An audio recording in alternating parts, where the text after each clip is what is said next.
My own sister, the one I'd spoiled and protected her entire life, was set up by a new colleague and driven to the brink of ruin.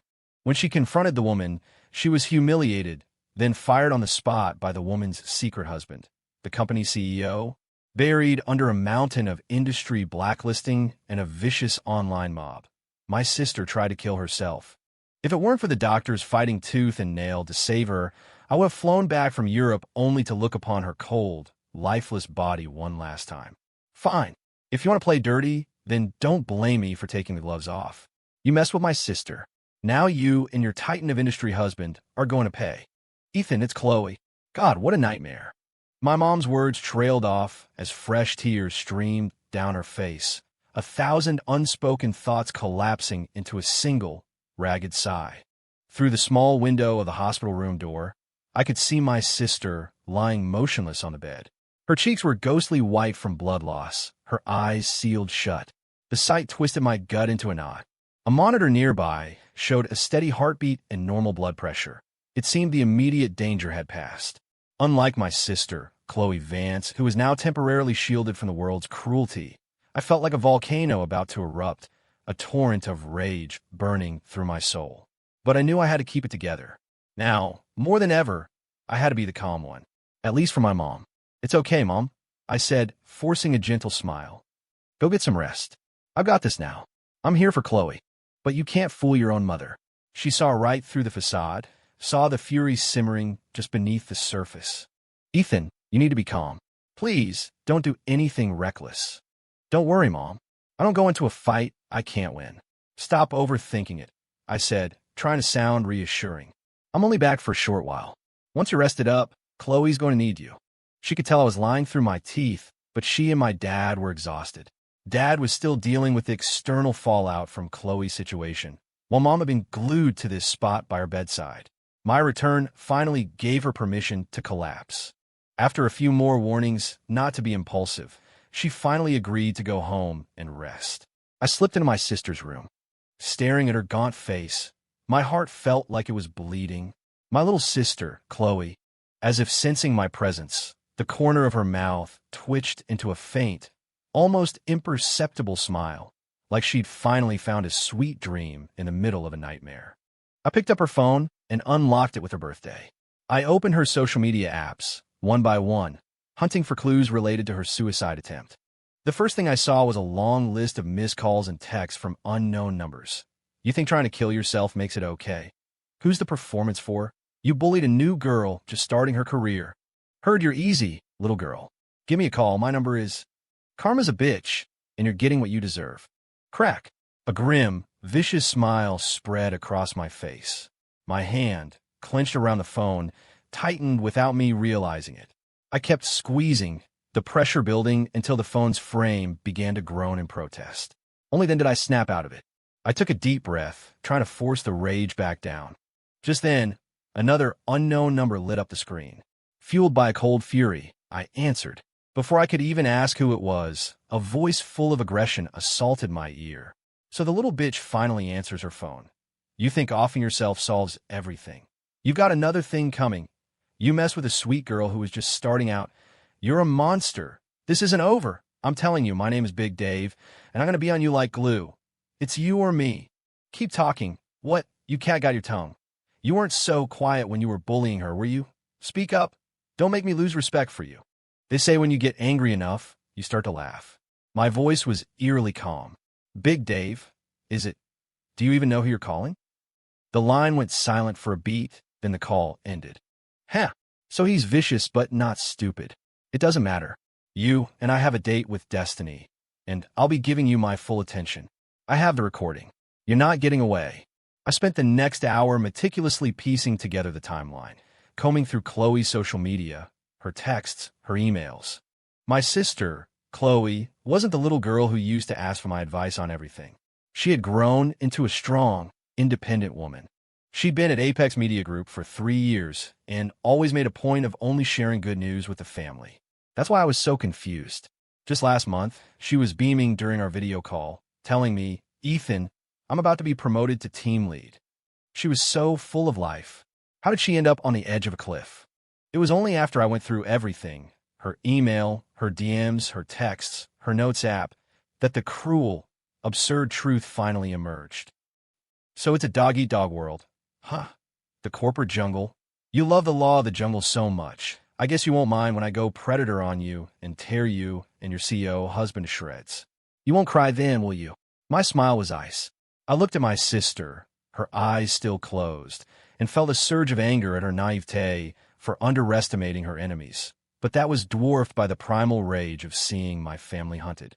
I forwarded the information I'd gathered to a few friends for verification, then sat by her bed, mapping out my next moves. Just then my phone rang.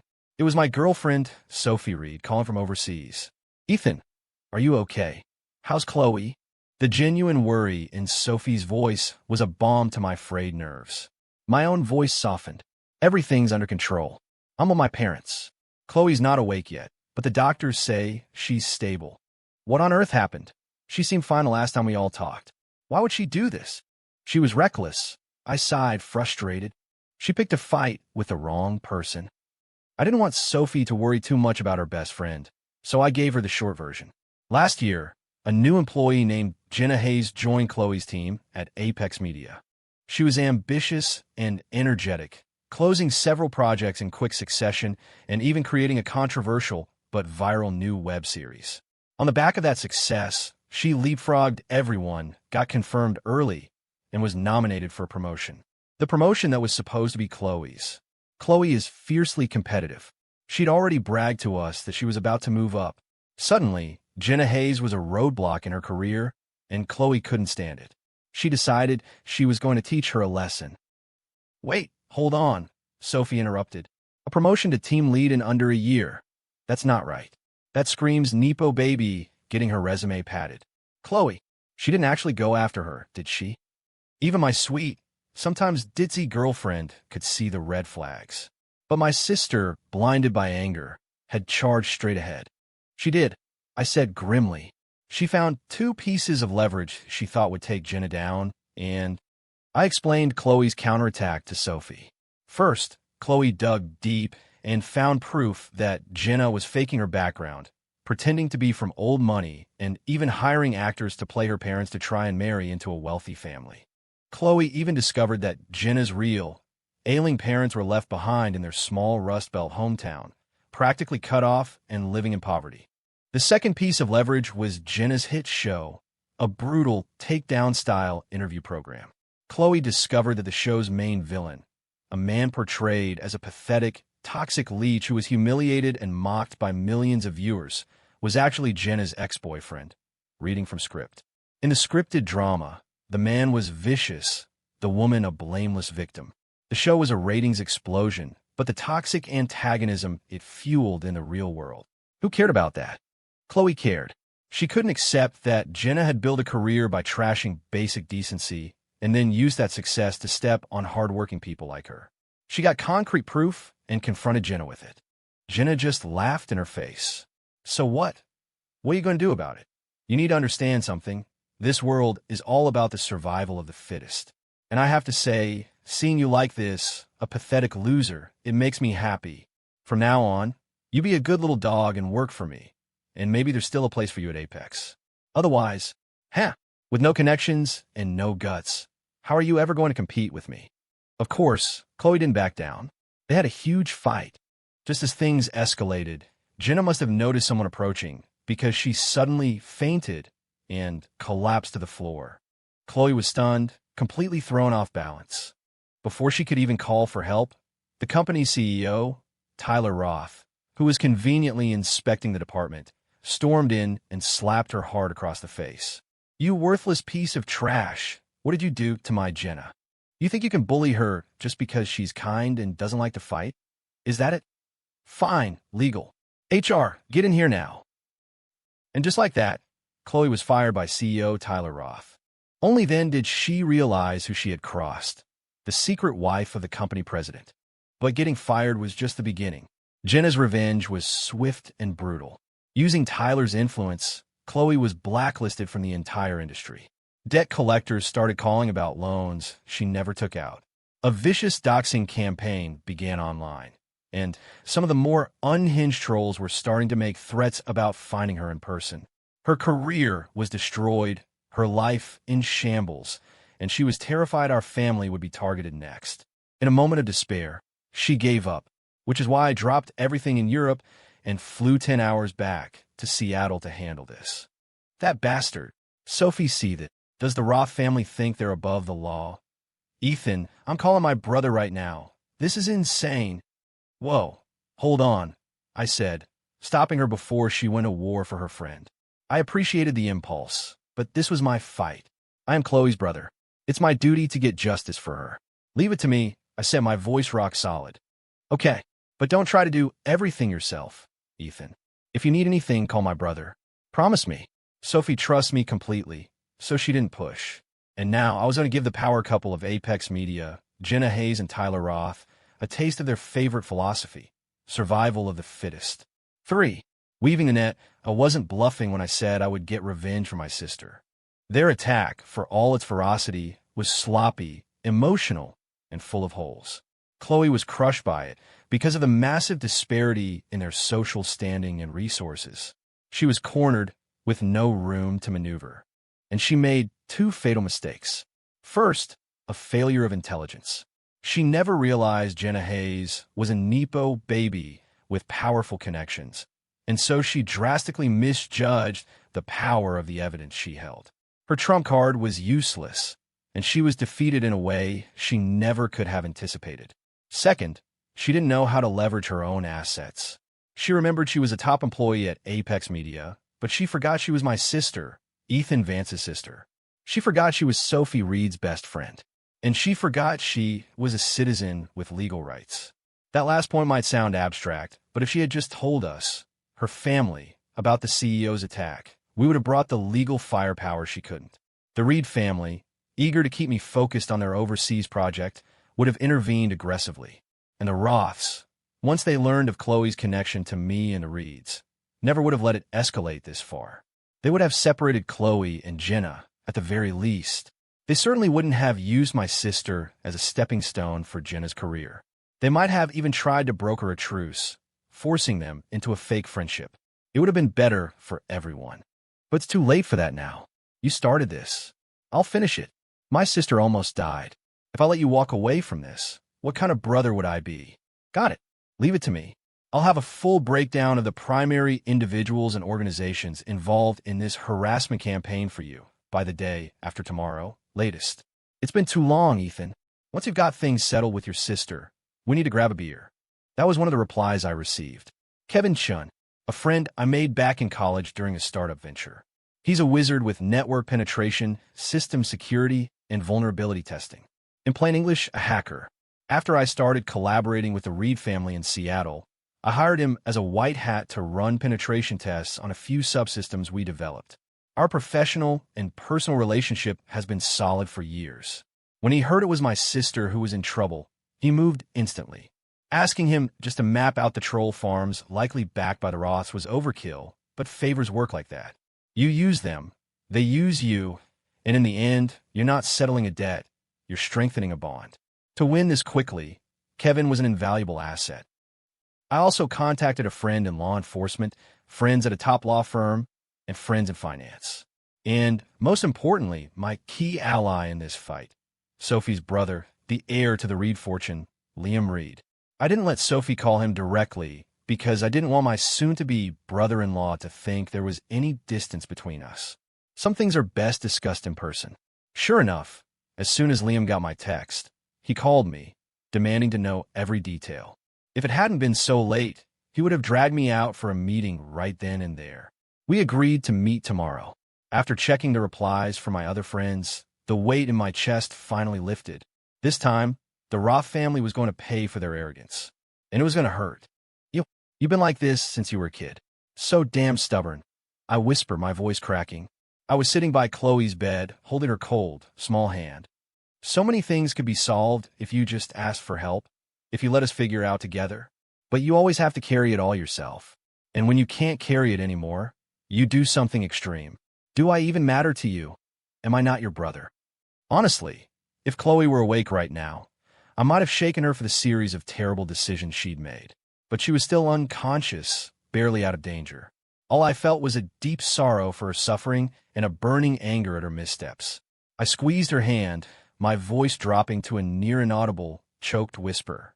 I didn't want to be too loud and disturb her rest. Her wrist was wrapped in thick gauze.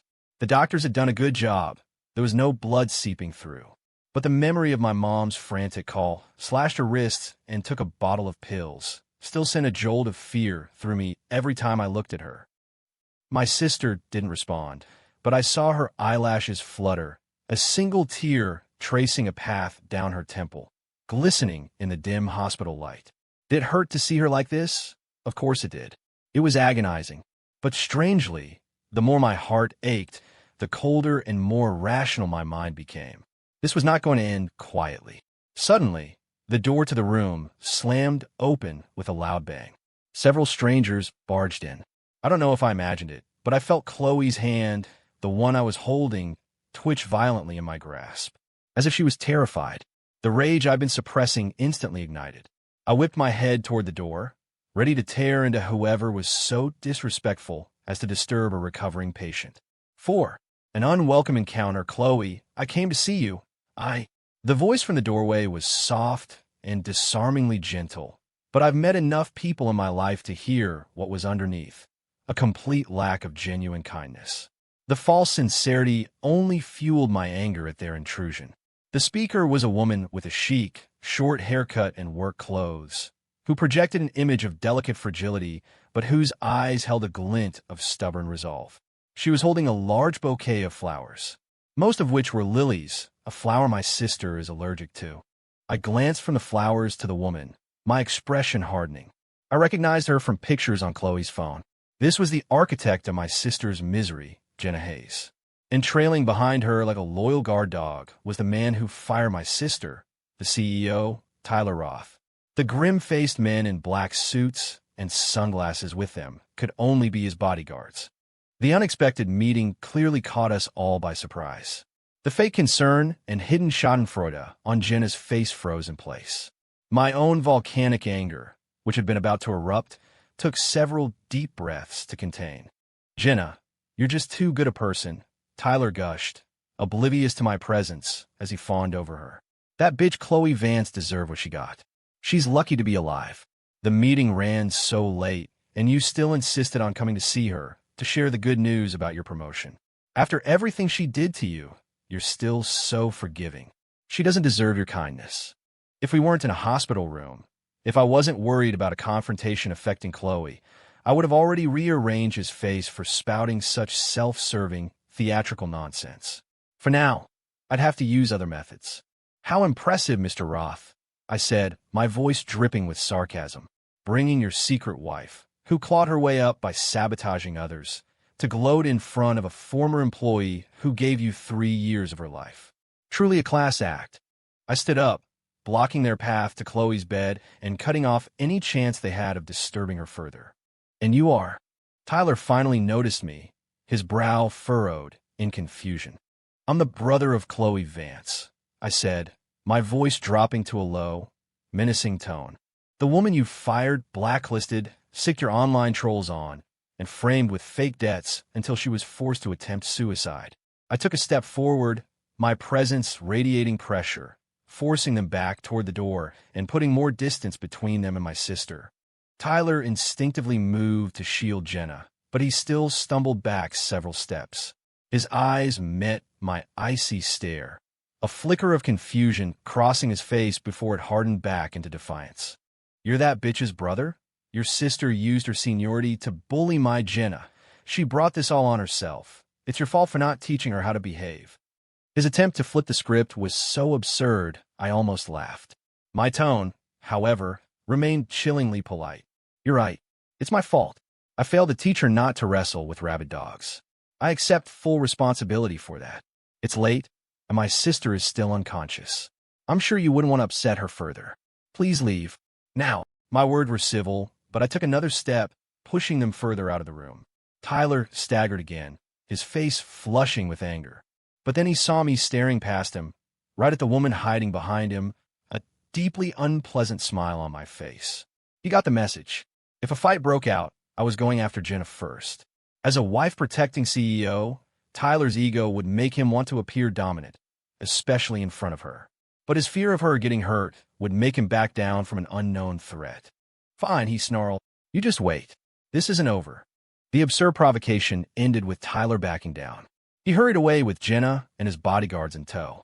For now, I had won this round. He was afraid of Jenna getting caught in the crossfire, and I was even more afraid of my sister getting hurt. In this psychological standoff, I had locked onto his weakness and won. As for his threat that this isn't over, that was exactly what I was counting on. I checked the audio recorder on my phone, which had been running the whole time. My smile grew colder. The coming storm. I had hoped that in a public place like a hospital, the CEO of the Roth family would have shown some restraint. But I was wrong. To defend his secret wife, Tyler Roth was capable of acting without thinking. I couldn't afford to rest.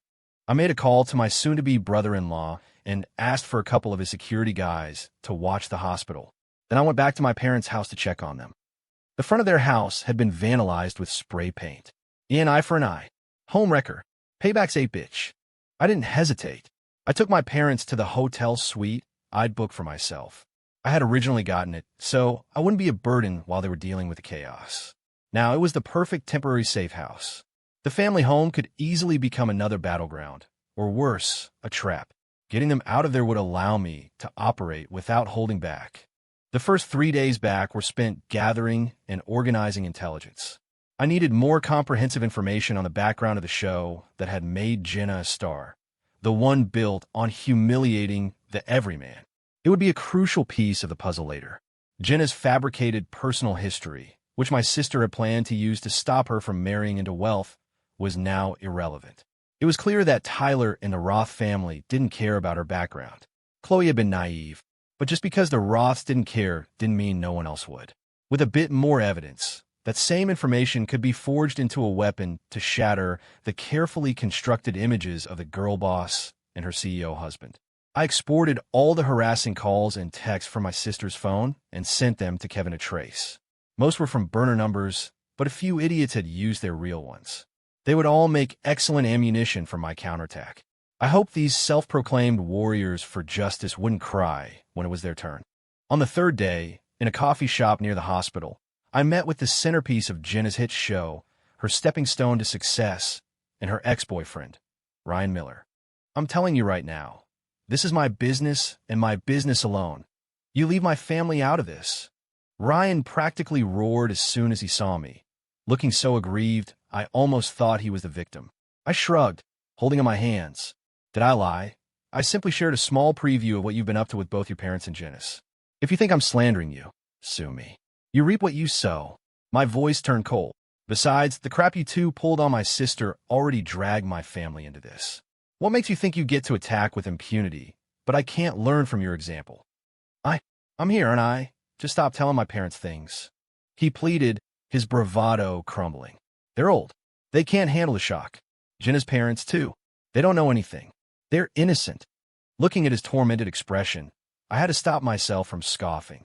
Wow, the power of a simp is truly something to behold. The moment she made it, she kicked you to the curb to marry rich. She even dragged you onto that so-called reality show to play the role of an ugly, poor, toxic loser, all to stir up controversy and demonize ordinary working men. Do you have any idea how much damage that one episode caused? And you're still trying to protect her? That was my choice. It's none of your business. You have no right to drag our parents into this. Ryan shot back, his voice full of bluster but lacking conviction. I slammed my hand on the table, my eyes locking onto his.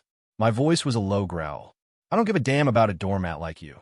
I don't care what's right or wrong, but you never, ever should have agreed to help my sister expose that sham of a show, only to conspire with the show's creator, Jenna Hayes, and the CEO of Apex Media, Tyler Roth, to set a trap for her. You never should have lied and recanted your story, leaving my sister to be publicly destroyed. You have parents? You think my sister Chloe doesn't? You suddenly remember you're not an orphan? It's too late for that now. He was at heart a weak man.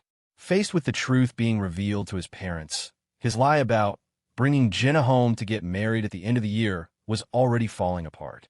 My verbal assault shattered what was left of his defenses.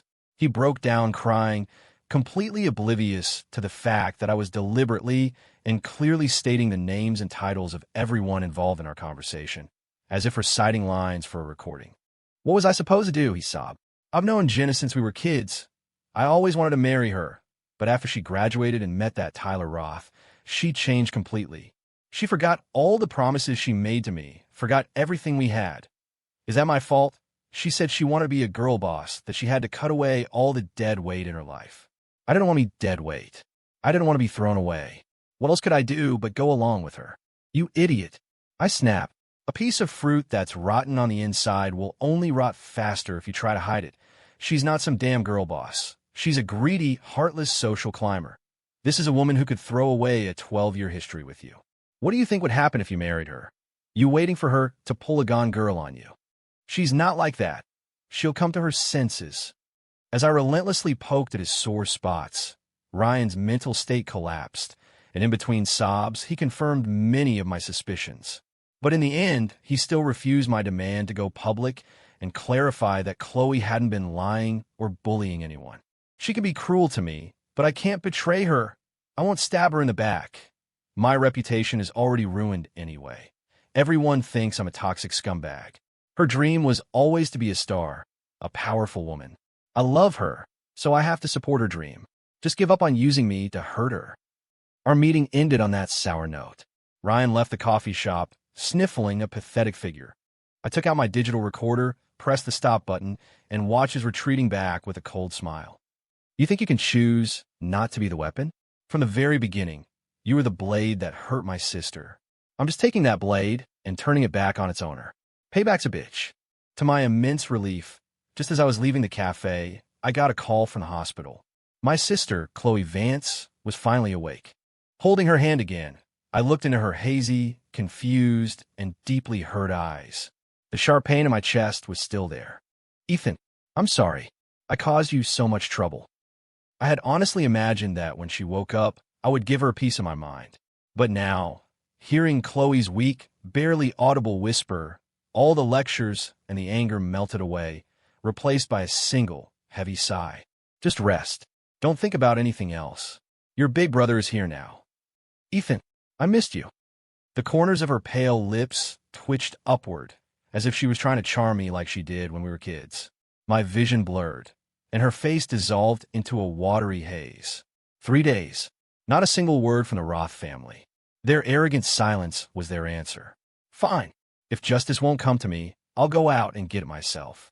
I just hope that when the time comes, certain people don't scream. It would be so undignified. On the morning of the 4th day, I had my usual video call with Sophie, who was back in Europe finishing up her graduate program. Besides telling me how much she missed me, she urged me not to rush, to take things one step at a time. She promised she would be my rock. "Deal. As soon as you graduate and I get your brother's project here squared away, we're getting married. I'll hand the whole operation back to him. We'll move back to the States, and I'll become a professional trophy husband. What do you think?" I teased, my ego having no limits when it came to my fiancée. Okay. I can just imagine my brother's face when he finds out I stole his prize consultant. That would be priceless. I chuckled. If Liam knew his own sister was plotting to sabotage him like this, he'd probably explode. But he was a total softie when it came to Sophie, so he'd never take it out on her. Instead, he'd undoubtedly corner me and force me to drink until I passed out. A hangover I could do without. We chatted for a few more minutes, the light-hearted conversation a welcome relief from the weight of the past few days. After telling Sophie to get some sleep, I hung up. A second later, my phone rang. It was Liam. "Ethan, those bastards from the Roth family just contacted me." "Oh, and what was their performance like?" If they had been sincere, Liam wouldn't have used that tone. I was curious to hear what pathetic act they'd put on. As expected, Liam was furious. Can you believe it? Even now, they're still making excuses, saying it was all a misunderstanding. They offered to lift the blacklisting and give your sister $1 million in compensation. Then they had the nerve to say, "Let bygones be bygones," and told us to drop it. I could hear the raw anger in his voice. What kind of animals are they? Have the Roths completely lost their humanity? They sent a butler to talk to me. A butler? Does he think he's worthy? Then he starts talking about making peace to make money and tells me to calm you down, not to throw an egg against a rock. I swear to God. Ha ha ha. Liam, you've been hanging around me too long. Are you trying to use reverse psychology on me? I laughed. You can't possibly think I'd go soft on the people who almost killed my sister. Yeah, you know me too well, man. But you're wrong this time. I'm just here to cheer you on. You know how in those old movies, the king has a guy who follows him around, reminding him to avenge his father? Well, you've got me, Liam Reed, as your personal hype man. You've officially made it, Ethan. Nice try. He was still not so subtly reminding me not to lose focus. This was the same guy who, just yesterday, was claiming my sister was too intense for him. Now he was so fired up, he was practically ready to lead the charge himself. But his timing was perfect. 4 days of preparation was enough. It was time to make my move. All right, Liam, the gloves are coming off. I'm really curious to see if the Roths are as tough as they think they are. Do they think they're invincible? Like their homeland or something? Ha them. Invincible? They just run into you. They're about to find out what real trouble looks like. After a few more words with Liam, I hung up, my expression turning to ice. I sent a single message to a group chat. It begins. Outside my window, a clap of spring thunder echoed through the city. For some, it must have sounded like a funeral bell. Emotion has always been a double-edged sword. You can ride it to incredible success, but you're destined to face the backlash eventually. No one could have predicted that the viral outrage from Jenna Hayes' hit interview show, Phoenix Exposed, would reignite. And no one could have predicted that the catalyst would be a bloody tragedy. In a city not far from Seattle, a young man with a background similar to Ryan Miller's in Phoenix Exposed was forcibly separated from his fiancée by her parents. They broke the engagement, forcing their daughter to marry a wealthier, more responsible man. You talk about love and responsibility and commitment, they told her, but didn't you watch Phoenix Exposed? That show made it perfectly clear. None of that puts food on the table. Without money, he'll turn into a monster. Tomorrow, he could become just like that horrible Ryan Miller. The parents believed they were saving their daughter from a life of misery. But the young man, who had no other family and was struggling in his career, took their words to heart. He wrote a final note. I have failed the kind neighbors who raised me. In the next life, I will repay your kindness. I will never, ever become Ryan Miller. Then he took a fatal dose of sleeping pills. Before he died, he donated the $20,000 he had saved up, his family happiness fund, to a charity for children in Appalachia. His death was a gut-wrenching tragedy, and it had been the biggest wave of controversy the show had faced. Apex Media and the Roth family had spent a fortune to bury the story. But now, for some reason, the story was exploding again on every major platform. When the Roths noticed, they tried to use their old tactics to control the narrative. But this time, a three-pronged attack shattered their efforts, pushing them and Phoenix Exposed into an even bigger firestorm. First, the young man's ex-fiancée, perhaps struck by a crisis of conscience, showed up outside the Apex Media headquarters with a sign demanding justice for the man she'd been forced to leave. Whether her guilt was genuine or not, the powerful images went viral, breaking the story out of its niche. Second, discussions about Phoenix Exposed from private forums and social media groups in the U.S. began to spread like wildfire on international platforms. The language was so extreme, the topics so toxic, that even the people reposting them lamented, "Good news travels slow, but trash like this spreads instantly. This is so embarrassing for our country." Third, a flood of complaints targeting the show for promoting social division and violating public decency inundated regulatory agencies. Countless users posted screenshots of their formal complaints. Many filed them under their real names, submitting multiple complaints a day. At this point, the Roths started to panic. If they hadn't figured out they were being targeted by now, they didn't deserve their reputation as a Seattle powerhouse. On the balcony of Chloe's hospital room, I took a call from Liam. I could hear the triumphant glee in his voice. "Ethan, the Roths are in deep shit. Ha, you should have seen it. The patriarch, old man Roth himself, came to see me today. He was smiling so hard his face looked like it was going to crack. He's saying there's no conflict between the Reed and Roth families, that he's willing to do anything to make peace. He's claiming it was all a misunderstanding, that Tyler was acting on his own. He wants to dock Tyler's pay, offer your sister a vice president position at Apex and give her 1% of the company's stock. Oh, so they're finally getting serious? It was a rhetorical question. If I took that deal, the pittance would become ironclad proof for their inevitable counterattack. Not only would my sister not get justice, but I'd probably end up in legal trouble myself. Even now, they were still trying to set traps. My next move would be made without hesitation. Serious my ass. Liam spat. Chloe is your sister, who's practically engaged to my sister, which makes you my brother. They didn't even have the decency to face you, the actual victim's family. What kind of apology is that? They deserve everything that's coming to them, right? I had been so focused on my covert operations, on striking from the shadows, that I hadn't even considered the optics of not being the public face of this. My friend had pointed out another flaw in their approach. The Roths were wolves. They couldn't be spared. With that in mind, Liam and I finalized the second phase of the plan. What are you smiling about? Chloe asked as I came back into the room. She had a bit more color in her cheeks now. Did Sophie say something cute? Or is it other good news? It's good news, but it's a surprise for now, I said, ruffling her hair. I'll tell you in a few days. My voice was full of confidence. As it should be. The second wave of the attack was even more ferocious than the first. This was where the intel Chloe had gathered finally came into play. What happens when millions of viewers discover that the show the network swore was 100% real? No script was, in fact, entirely scripted from start to finish. What happens when they learn that Ryan Miller, the man who had been vilified by the entire internet, who had become a symbol of toxic masculinity, was the showrunner's ex-boyfriend, and that the showrunner, Jenna Hayes, was a ruthless social climber who had sacrificed her own partner for fame? The public had been played for fools. A man was dead, and it was all for ratings, for a media company to profit from society's divisions. A tidal wave of rage swept the internet. At the peak of the frenzy, I released the next batch of evidence. Proof that Jenna Hayes was secretly married to CEO Tyler Roth, who had then fired, blacklisted, and harassed a senior employee, his wife's professional rival, and driven her to suicide. Much of it was irrefutable evidence I had personally collected and curated.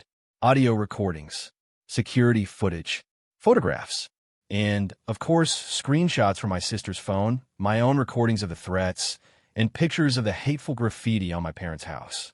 All of it was real. All of it was verifiable. Jenna Hayes was the goddess Apex Media had manufactured for both internal and external consumption. Internally, she was the carrot on the stick, the proof that if you work hard, you can achieve anything. Externally, she was the girl boss icon, a narrative designed to appeal to the public and build the Apex Media brand. But there's an irony in deification. People love to build gods, but they love watching them fall even more.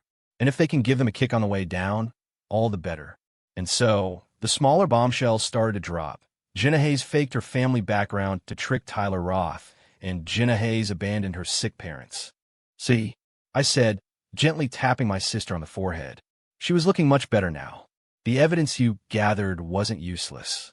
You just can't waste your best ammo on the wrong target. You're lucky you're not as dumb as you acted. She smiled sheepishly and accepted the criticism. I'm sorry, Ethan. I'll never be so reckless again. I wasn't done. You better not be. This was a completely avoidable disaster. What? If Liam had set you up with your own production studio, that wouldn't have been girl boss enough for you. You had to go work for someone else, be at their mercy, and then you start a war without any intelligence and almost get yourself killed. Chloe continued to look apologetic. She was still too weak for me to be truly harsh, but a few more taps on the head were definitely in order. I told you to know your enemy, and you ignored me. You ended up in a power struggle with the CEO's secret wife, in her husband's company. How did you ever think you could win that fight? Ethan, stop poking me. She whined playfully. I'm already not that smart. You're going to make me dumber. Knowing she was in the wrong, Chloe didn't even try to dodge. Liam, who had been standing quietly in the corner, let out a snort of laughter. I turned my death glare on him, ready to give him a piece of my mind, but a commotion from the hallway interrupted me. What's going on? Liam looked puzzled and immediately went to check. I told my sister to rest and followed him out. It was Jenna and Tyler. With everything falling apart, they had finally figured out where the attack was coming from. They had come to apologize to my sister. Unfortunately for them, While they might have gotten in last time, I had since arranged for proper security. Liam's team wasn't about to let a scene unfold on their watch. Jenna and Tyler were completely blocked, unable to even get into the hospital wing. As expected, Jenna had no good intentions. She started by pleading, then moved on to causing a scene. When she realized the security guards were immovable, she pulled out a fruit knife from her purse and started laughing maniacally. "This isn't how it's supposed to go. You've ruined my story, my life. I'll kill you. I'll kill you all." Liam and I watched stunned. Then we calmly called the police and went back into Chloe's room to continue bugging her. This counterattack was a precision machine. Everyone had their part to play.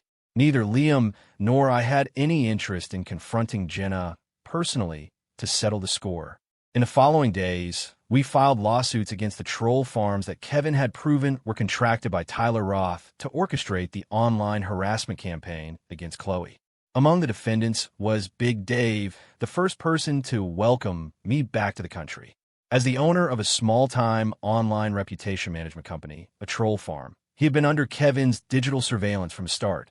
His attempt to go on a live stream and issue a public apology to me was shut down when Kevin flooded his channel with bot reports, getting him banned. He was a professional at making people's lives miserable online and offline, and my sister wasn't his only victim. Kevin compiled a dossier of his activities, which was strategically leaked, ensuring he and his associates would never work in this town again. A summons and a lengthy legal battle awaited him and many of the other trolls. I heard jobs are hard to come by these days. By helping them secure long-term, state-sponsored housing, I guess you could say I was doing them a favor. But I hadn't forgotten Big Dave's words, that he was stuck to Chloe, and only one of them would be left standing. Well, for my sister's sake, I was stuck to him now. We had a long future ahead of us. All of this dragged Apex Media's name through the mud. The company wasn't publicly traded, so there was no stock price to plummet. But the fallout from Phoenix Exposed and the death it had caused finally attracted the attention of a joint federal investigation. At the same time, Liam finally convinced his parents to back him, using the data center deal we'd secured overseas as proof of his business acumen. He launched his own media company. His first order of business? Poaching top talent from the sinking ship that was Apex Media. Pinned down by federal investigators and facing a massive credit crisis, Apex was in no position to stop the exodus. The Roth family patriarch, finally adopting a respectful attitude, came to the hospital personally to negotiate a truce. Unfortunately for him, I'm not the forgiving type. Liam's security was excellent. The old man never even made it to the right floor. In a fit of rage, he had a stroke right there in the lobby. His collapse was just another discordant note in the chaotic symphony of his family's downfall. When the whole building is on fire, who cares about one old man? As it turned out, the legacy of Phoenix Exposed and the Roth family's experiment in online myth-making had a far greater impact than the family's own decline. The kind of emotional poison peddled by shows that profit from social division doesn't just fade away. But the rest of that story had nothing to do with me. After setting the major pieces of my counterattack in motion, I went back overseas to manage the data center project with Liam. There, with Sophie having just graduated, we held a small, symbolic wedding. The official, big ceremony would have to wait until we moved back to the States for good. It was the least I could do to give the girl who had followed me around like a shadow since we were kids a sense of security. When I returned to Seattle with my wife, my sister Chloe was among the group waiting for us at the airport. Our flight got in late, and she had clearly come straight from the office without changing. Dressed in a sharp power suit, she looked more like a girl boss than ever before. "Ethan, welcome back. And Sophie, we already agreed on this, right? I call you sister-in-law, you call me big sister Chloe. We'll just ignore the family tree." Okay, so maybe she hadn't changed that much. My sister was still the same goofball underneath. Beside her, Liam was waving, a huge grin on his face. I had kept up with the news while I was away, so I didn't need a debriefing on the final fates of our adversaries. Jenna Hayes, the goddess built by a media machine, was brought low when Apex Media was hit with massive fines and driven into bankruptcy. With the Roth family reduced to obscurity, she finally faced justice. Her crimes ranged from fraud and defamation to perjury and conspiracy. She was sentenced to 4 years. She wouldn't be serving them in prison, however. She had lost her mind. I'm the main character. Chloe Vance was just a stepping stone. You're all just stepping stones, she would scream. Why aren't you following the script? System, I command you to punish them. You're ruining my story. It was Ethan Vance. He's a glitch in the system. He broke my narrative. Kill him. You have to kill him. Of all the people who fell, she fell the hardest. Her family back home arranged for her to be admitted to a long-term care facility where she would live out her days. Her loyal simp, Ryan Miller, his own reputation in tatters, proved his devotion by getting a job as an orderly at the same facility. A futile gesture. Even if Jenna were to regain her sanity, she would never acknowledge the man she had already cast aside. He was just another casualty of her climb to the top. His fate was of no concern to her. As for Tyler Roth, he was formally exiled from what was left of his family. Delusional to the end, perhaps from believing Jenna's fantasies for too long, he left a letter saying he was going to America to build a new empire and would one day return to restore the family's glory. His family, who despised him for bringing ruin upon them for the sake of a madwoman, promptly forwarded the letter to the Reeds in exchange for a promise that they would stop kicking them while they were down. And so, in a less glamorous part of America, Tyler Roth found a new and very different kind of family to take care of him. His dreams of a comeback were permanently deferred. The dust had settled. Life was returning to normal. I sat in the back of the car, holding Sophie's hand, chatting idly with Liam and my sister. I told you, Ethan, Chloe complained. Someone like Jenna Hayes was never worthy of the girlboss title. Her rise was built on a secret marriage and tearing others down. She was just a palace schemer in a power suit. It was just my bad luck to get in her way. A chill went down my spine. True independence isn't a slogan you chant. It's a state of being, not a label you wear. As if on cue, Sophie voiced my concerns. Chloe, I told you before, don't make things harder than they have to be.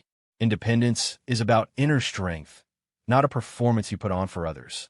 And relying on people isn't the same as being dependent. Look at you now, working with my brother. You're glowing. As far as CEOs go, isn't Liam a major upgrade from Tyler Roth? You're right, Chloe admitted, her voice sincere. Some things you can only understand after you've been through a storm. I'm so lucky to have all of you. Ethan, Sophie, and you too, Liam. It's good to have you in my corner. This time, her words felt genuine. The ordeal was over. I hope she had learned from it. I noticed a subtle, hesitant dynamic between my sister and Liam. A stolen glance here, a nervous energy there. She hadn't swung to the other extreme. Had she? She didn't believe that to be a strong woman, she had to swear off relationships, did she? The thought almost gave me a panic attack. But then I saw it in the rearview mirror. Chloe would sneak a peek at Liam, then quickly look away as if she'd been burned. And Liam, for all his confidence, would glance back at her like a shy teenager. Thank God, my sister was normal. The poison hadn't fully taken root. Still, these two were painfully slow. It seemed Liam hadn't actually made his feelings known yet. Well, now that I was back, Sophie and I would just have to give him a little push.